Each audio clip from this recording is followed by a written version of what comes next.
Let me begin tonight with a simple idea, one that changed my life many years ago.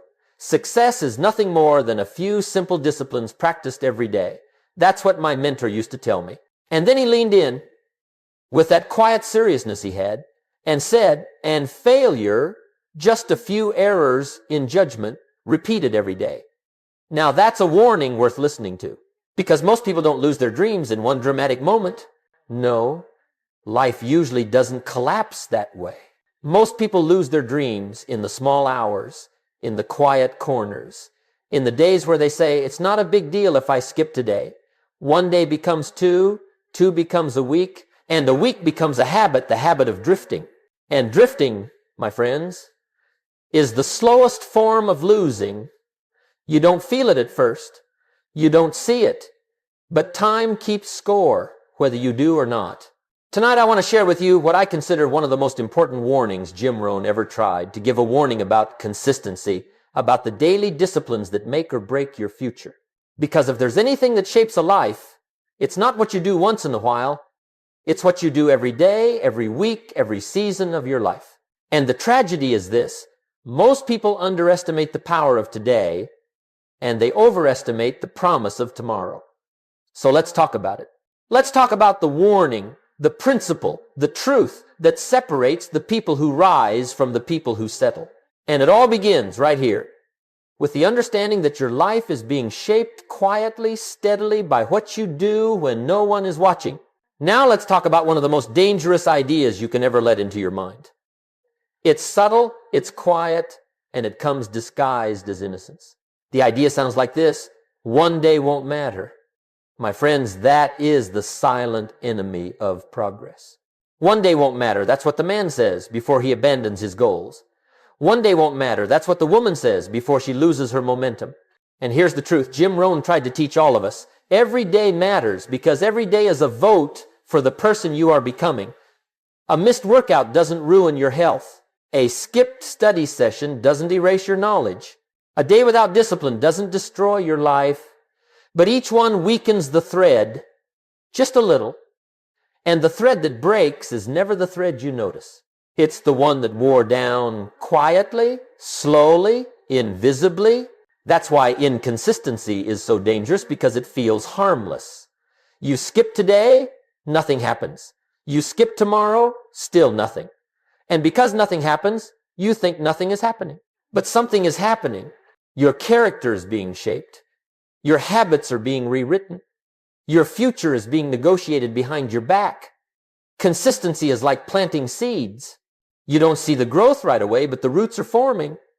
And inconsistency? Well, it dries the soil. One day of nourishment strengthens the seed. One day of neglect weakens it. And here's another truth. You don't fall off track suddenly. You drift off track gradually. And people don't drown because they dive into deep water. They drown because they drift there. So don't buy into the lie. Don't let the quiet voice of convenience whisper you into complacency. One day does matter, because one day is all you ever truly have.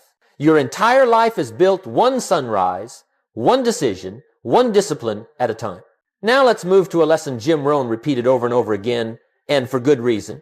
He said, we must all suffer one of two pains, the pain of discipline or the pain of regret. And isn't that the truth? See, discipline weighs ounces. Regret weighs tons. Discipline asks for a little effort today. Regret demands a lifetime of explanations tomorrow. Discipline is the sting you feel when you do what's necessary instead of what's comfortable. Regret is the ache you carry when you realize you could have been more, done more, lived more, but you postponed your life into the future. And here's the irony. Most people choose regret without even knowing it, because discipline announces itself. It knocks on the door. It says, get up early. It says, read the book. It says, do the work. And you can feel the weight of that request. But regret is polite. It smiles. It whispers, you can do it later. Regret offers ease today and pain tomorrow. Discipline offers effort today and freedom tomorrow. Let me tell you something. Every time you choose convenience over commitment, comfort over consistency, you're choosing regret slowly. Regret never shows up the next day. It waits. It waits until you're older, until the opportunities have passed, until the energy has faded, until you look back and say, I knew better. Why didn't I do better? And that's a terrible moment. The moment when the life you have meets the life you could have had. But here's the good news, and Jim Rohn always brought us back to the good news. You can choose your pain. You can choose the small, manageable pain of discipline. The pain of showing up. The pain of saying no to the things that steal your time. The pain of building the habits that shape your future. Because that pain doesn't last. It transforms into strength, into skill, into confidence, into opportunity. But the pain of regret, that one lingers. So ask yourself tonight, what pain will you choose? Because the moment you choose discipline, you begin to build a life you won't have to apologize to yourself for later. Now let me tell you why consistency feels harder today than it ever did before. It's not because people have become weaker or lazier or less capable. No, human nature hasn't changed much in 1,000 years. What has changed is the environment. We live in a world today that is designed not accidentally, but intentionally to steal your attention, to distract you, to keep you comfortable, entertained, passive, occupied. And that makes consistency a challenge. Not because consistency is complicated, but because distraction is constant. In my day, if you wanted a distraction, you had to go look for it. Now distraction comes looking for you. It knocks on your door, it vibrates in your pocket, it lights up your screen, it invites you every minute to trade your future for a moment of convenience. And here's what Jim Rohn would say about that. If you don't make a plan for your life, chances are you'll fall into someone else's plan. And guess what they have planned for you? Not much. And isn't that true? The world has a plan for your time. Watch this, scroll that, click here, buy that. But none of it builds you, none of it strengthens you, none of it contributes to the person you're trying to become.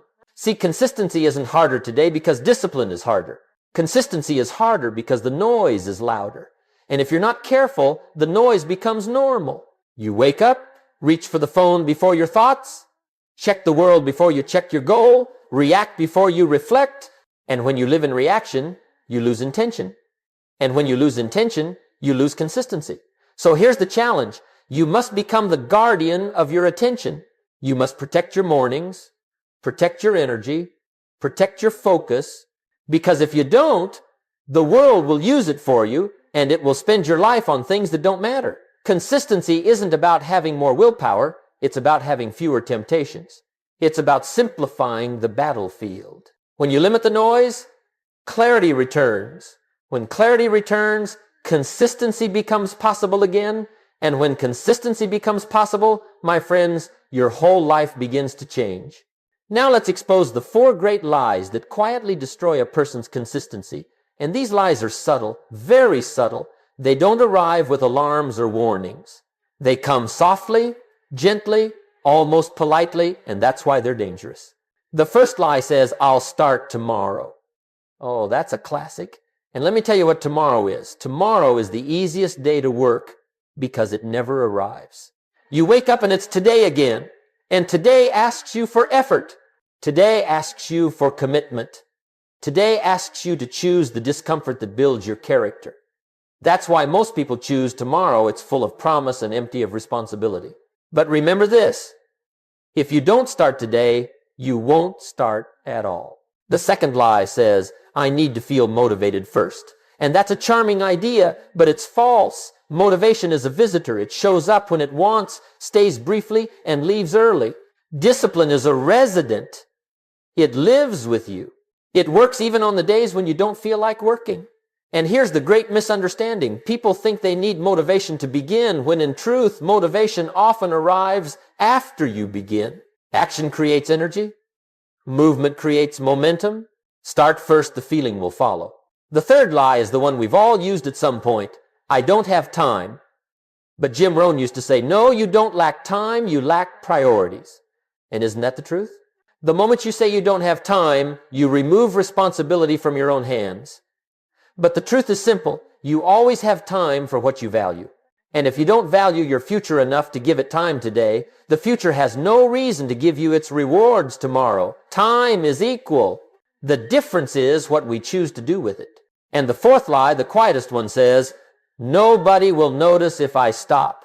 That's true for a little while. Nobody may notice the missed day, the skipped chapter, the undone work. But over time, everyone notices because results always reveal the truth. People don't applaud the daily disciplines you keep, but they do admire the person you become because of them. And they don't comment on the shortcuts you take, but they see the consequences. Remember this. You're not doing the work for applause. You're doing it because your results will one day speak louder than any praise could. These four lies are responsible for more broken goals, more abandoned dreams, and more wasted potential than any external circumstance. And the worst part is people believe them because they sound comfortable. But comfort is a poor advisor. When you recognize these lies, you can reject them. And when you reject them, you reclaim your consistency. And when you reclaim your consistency, my friends, you reclaim your life. Now that we've exposed the lies, let's lay down a framework, a simple, practical system that never fails when it's applied. Because Jim Rohn didn't just give us philosophy, he gave us structure. And structure is what turns intention into progress, and progress into transformation. The first step in the consistency framework is this. Decide who you're becoming, not what you're doing that comes later. Who you're becoming, because you cannot be consistent without identity. If you see yourself as undisciplined, you will live undisciplined. If you see yourself as inconsistent, you will behave inconsistently. But the moment you say, I am the kind of person who shows up, your behavior begins to align with the identity. Identity shapes discipline, and discipline shapes life. Decide who you are becoming. Write it, define it, accept it, then live toward it daily. The second step is to set small, non-negotiable daily disciplines, not big disciplines, not heroic disciplines, small disciplines. Why? Because consistency is not built on intensity, it's built on frequency. Read 10 pages, not 100. Exercise 20 minutes, not 2 hours. Work on your craft for a short, focused block, not an overwhelming marathon. Jim Rohn used to say, small disciplines repeated with consistency lead to great achievements gained slowly. Slowly, that's the secret word. You don't need big leaps. You need small steps made every day without fail. Step 3, track your progress. Because what gets measured gets improved, and what gets ignored gets lost. When you track your habits on paper, in a journal, on a wall calendar, you keep your awareness alive. You create visibility. Progress becomes something you can see, not just something you hope for. And when you see your consistency growing, even if it's slow, you become encouraged. Encouragement becomes momentum. Momentum becomes strength, and strength becomes identity. It all works together. Step 4, master your environment. Now this is important because discipline cannot thrive in a toxic environment. If your environment is full of distractions, temptations, noise, interruptions, and chaos, your consistency will be at war every day. And you'll get tired of fighting.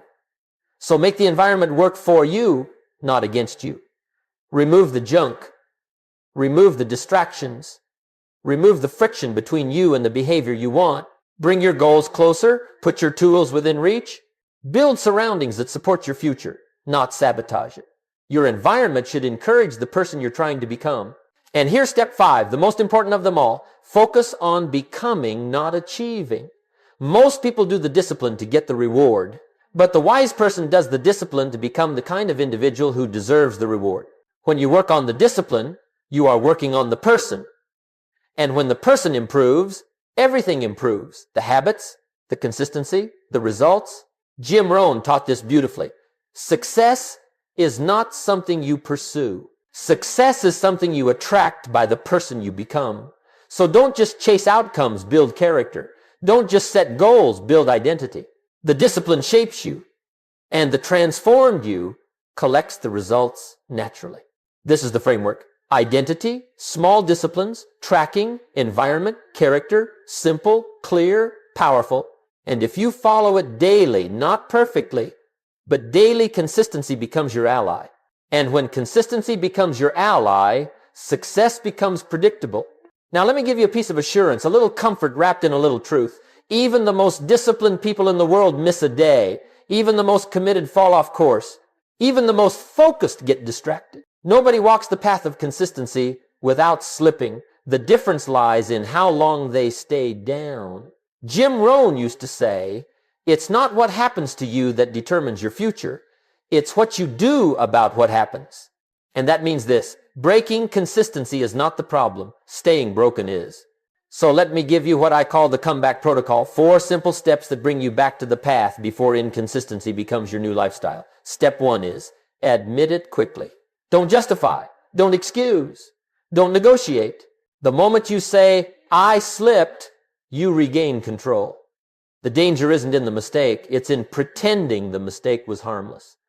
Awareness is the first act of strength. Step 2 is analyze it honestly. Ask yourself, what caused the break? Was it poor planning? Too much noise? Lack of sleep? A temptation you didn't prepare for? A moment of emotional weakness? Consistency doesn't break randomly. It breaks where your structure is weak. And if you learn from the break becomes a teacher. Step 3, adjust immediately. Not next week, not Monday, not the first of the month. When you drift, the worst thing you can do is wait. Because waiting turns a stumble into a fall, and a fall into a pattern. Fix the plan. Remove the obstacle. Strengthen the weak point. Change the environment. Reinforce the discipline. Don't walk away. Return with an upgrade. And step 4, the most important one, act the same day. Take an action, however small, before the sun goes down. Why? Because action breaks the spell of inconsistency. It reminds you who's in charge. It tells your brain, we're still doing this. Even a tiny step, 1 page read, 1 push-up done, 1 paragraph written restores your identity. It stops the downward slide. Let me tell you something. The longer you wait to come back, the heavier the comeback becomes. A missed day is easy to correct. A missed week is harder. A missed month becomes a negotiation. But a return on the same day, that's power. That's discipline. That's character. And that's why people who succeed aren't always perfect. They're just quick to return. So don't fear the slip. Fear the surrender. Don't fear missing once. Fear losing the identity you're trying to build. And always remember, consistency isn't about never falling.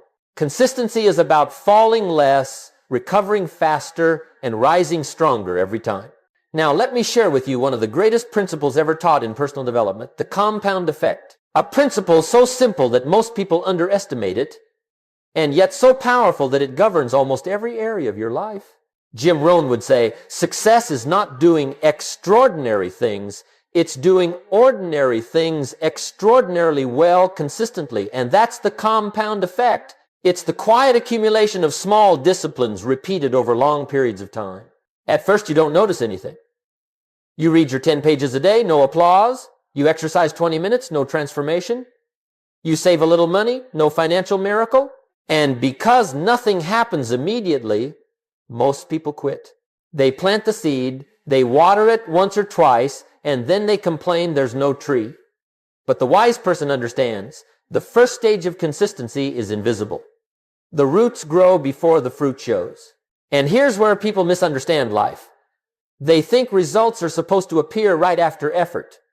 But life doesn't work on the schedule of impatience. Life works on the schedule of accumulation. Every day you show up, every day you practice, every day you learn, every day you apply, you're adding weight to the scale. And at first the scale doesn't move. But one day suddenly everything shifts. Not because of one big effort, but because of 1,000 small ones. That's the compound effect. Let me give you an example. Jim Rohn would love if you read 1 book a month. In 5 years, you'll have read 60 books. That's not spectacular day by day. But 60 books later, you're not even the same person. Your thinking changes, your decisions change, your opportunities change. Why? Because you changed. Or take another example. 1 hour of skill practice a day. Not much. But 1 hour a day becomes 30 hours a month and 365 hours a year. That's nearly 10 full working weeks spent on one skill. Imagine what 10 weeks of focused effort could do to your future. That's the compound effect. Consistency is slow at the beginning, unnoticed in the middle, and undeniable at the end. And here's the secret. The compound effect works whether you want it to or not. It works for good habits, and it works for bad ones. It compounds reading, and it compounds scrolling. It compounds saving, and it compounds spending.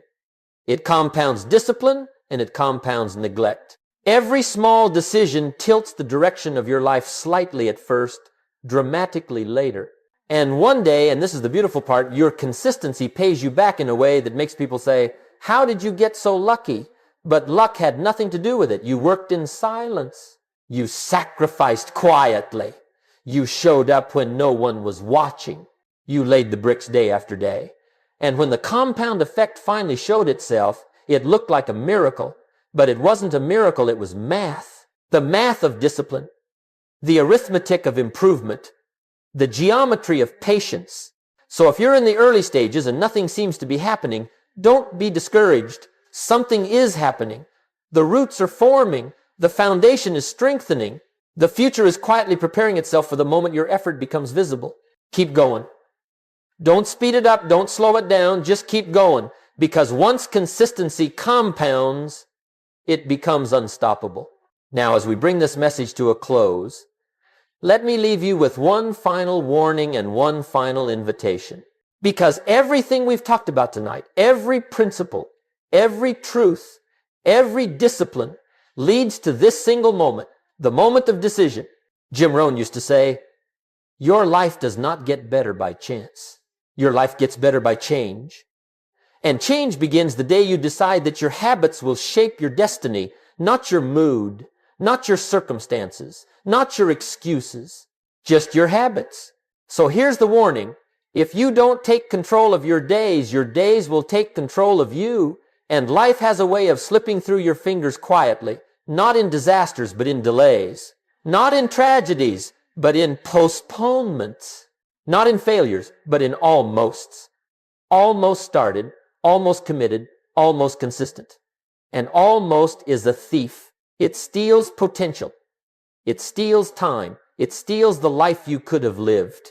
But the invitation is just as real and far more powerful, because every person listening right now has the ability to begin again, to reclaim their discipline, to rebuild their consistency, to rewrite their future with simple daily choices.